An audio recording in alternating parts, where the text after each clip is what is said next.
if you are someone who is trying to be a better version of him or herself, nayo into ekumele ukuthi uyazi isizokwenzeka izinto. Imess uzoyibona, ama-calamities uzowabona, i-disruption uzoyibona. While you are trying to be a better version, you are trying to change your thoughts, the way you do things, to be a better version of yourself. Uzobona ukuthi no man, it's like I've pressed the wrong button. Why is that so? It's because the old self is existing as an entity in your mind.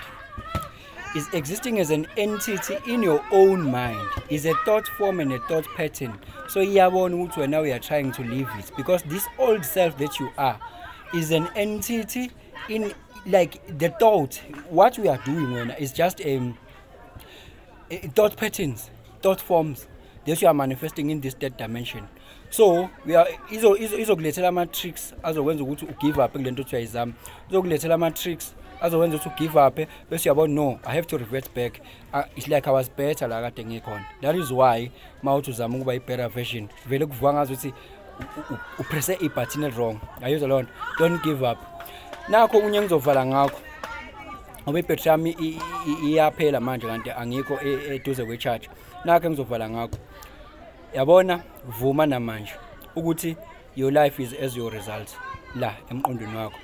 Nakho kunye kumele ukwazi, i-reflection, i-reality iyadelay. Yes, iyadelay i-reality. Umusu uku-expect ukuthi izinto zishintshe manje, wena stick with the process. Umusu uku-expect ukuthi izinto zishintshe manje, stick with the process.